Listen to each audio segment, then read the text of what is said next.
Malaysian airlines flight MH370. മലേഷ്യയിലെ കോലലംപൂർ international എയർപോർട്ടിൽ നിന്ന് 2014 മാർച്ച് 8 രാത്രി 12:35 ബോയിങ് 777 സീരീസിലുള്ള വിമാനം ടേക്ക് ഓഫ് ചെയ്യാൻ ഒരുങ്ങുകയാണ്. ചൈനയിലെ ബെയ്ജിംഗ് ആണ് ലക്ഷ്യസ്ഥാനം.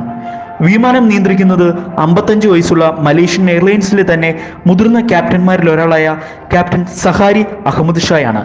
അദ്ദേഹത്തിന് ഏകദേശം 18,000 മണിക്കൂർ വിമാനം പറത്തി പരിചയമുണ്ട്. അദ്ദേഹത്തിന്റെ കൂടെ ഫസ്റ്റ് ഓഫീസർ 27 വയസ്സുള്ള ഫാരിഖ് ഹമീദാണ്. അദ്ദേഹത്തിന് ഏകദേശം 2763 മണിക്കൂർ വിമാനം പറത്തി പരിചയമുണ്ട്. 10 ഫ്ലൈറ്റ് അറ്റൻഡേഴ്സ് ഉൾപ്പെടെ 239 യാത്രക്കാരുമായി ആ വിമാനം പുറപ്പെടാനൊരുങ്ങുകയാണ്.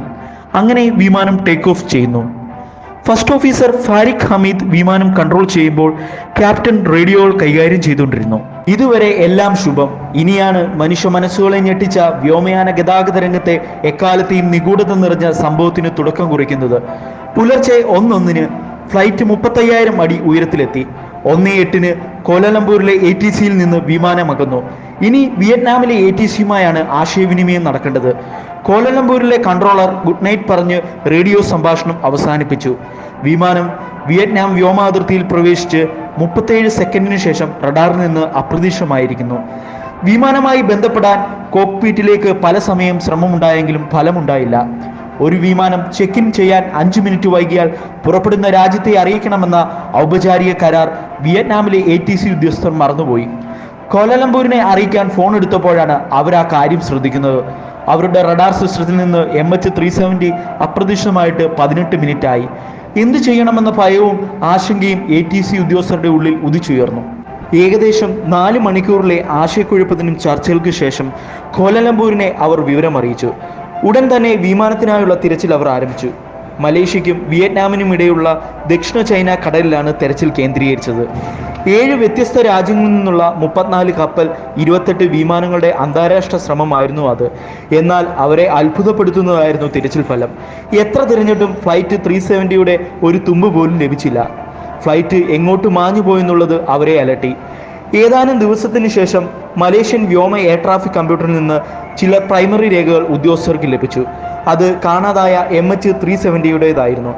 മലേഷ്യൻ അതിർത്തി കടന്ന ശേഷം മറ്റൊരു വഴിയിലൂടെയാണ് ഫ്ലൈറ്റ് യഥാർത്ഥത്തിൽ സഞ്ചരിച്ചത്. ആദ്യം തെക്ക് പടിഞ്ഞാറോട്ട് തിരിഞ്ഞ് മലായ് ദ്വീപിന് കുറുകെ പറന്നു. പെനാങ് ദ്വീപിന് ചുറ്റും ഫ്ലൈറ്റ് കറങ്ങി. ശേഷം വടക്ക് പടിഞ്ഞാറായി മലാക്ക കടലിലൂടെ പറന്ന് ആൻഡമാൻ കടലിന് കുറുകെ പറന്നു.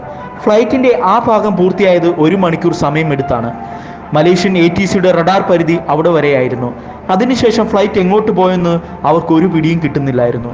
എന്നാൽ സാറ്റലൈറ്റ് കമ്മ്യൂണിക്കേഷന്റെ ഭാഗത്തു നിന്ന് പിന്നീടാണ് ചില വിവരങ്ങൾ അവർക്ക് ലഭിക്കുന്നത്. മലേഷ്യൻ റഡാർ പരിധിയിൽ നിന്ന് പോയ സമയത്തും ബ്രിട്ടീഷ് ഉപഗ്രഹമായ ഇമ്മർസാറ്റ് ഫ്ലൈറ്റിന്റെ സിഗ്നൽ പിടിച്ചെടുത്തു. ആ ഡേറ്റ വെച്ച് അവർ ഫ്ലൈറ്റിന്റെ റൂട്ട് കണ്ടുപിടിക്കാൻ തുടങ്ങി. അവരെ അത്ഭുതപ്പെടുത്തുന്നതായിരുന്നു സാറ്റലൈറ്റിൽ നിന്നുള്ള ഡേറ്റകൾ. ആ ഡേറ്റകൾ പ്രകാരം ഫ്ലൈറ്റ് ഇന്ത്യൻ മഹാസമുദ്രത്തെ ലക്ഷ്യമാക്കി 7 മണിക്കൂർ സഞ്ചരിച്ചിട്ടുണ്ട്. അതായത് മലേഷ്യൻ ഗവൺമെന്റ് ഫ്ലൈറ്റിനായി തിരച്ചിൽ നടത്തിയപ്പോൾ ഫ്ലൈറ്റ് മറ്റൊരു സ്ഥലത്തൂടെ പറക്കുന്നുണ്ടായിരുന്നു. അവസാനമായി സാറ്റലൈറ്റ് കമ്മ്യൂണിക്കേഷൻ നടന്നത് 8:19 9:15 ഇടയ്ക്കായിരുന്നു. അന്നേരം ഫ്ലൈറ്റ് ഉണ്ടായിരുന്ന സ്ഥലത്ത് പരിശോധിക്കാൻ തുടങ്ങി. എന്നാൽ തിരച്ചിൽ വിഫലമായി. അവരെ ആകെ കുഴപ്പിക്കുന്നത് 3 ചോദ്യങ്ങളായിരുന്നു. ഫ്ലൈറ്റിന് എന്ത് സംഭവിച്ചു, എങ്ങനെ സംഭവിച്ചു, എപ്പോൾ സംഭവിച്ചു.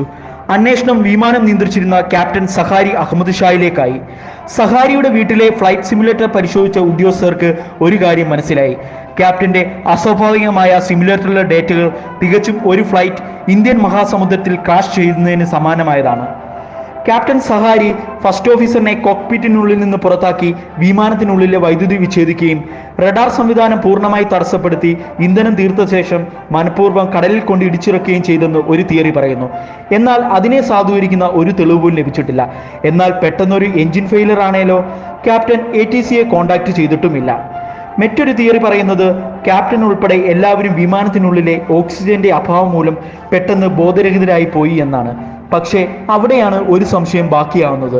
വിമാനം ഓട്ടോ പൈലറ്റ് സിസ്റ്റത്തിലാണേൽ പോലും വിമാനത്തിനുള്ളിൽ നിന്ന് നിയന്ത്രിക്കാതെ വിമാനം ഇത്രയും ടേൺ എടുക്കില്ല. ഇനിയും ഹൈജാക്കിംഗ് ആണേലോ.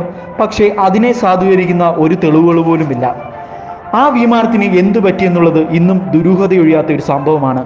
വ്യോമയാന ഗതാഗത രംഗത്തെ ഏറ്റവും നിഗൂഢമായ രഹസ്യം. ഇനി ആ ഒരു ഫ്ലൈറ്റ് നമ്മളറിയാത്ത മറ്റൊരു ലോകത്താണെങ്കിലോ?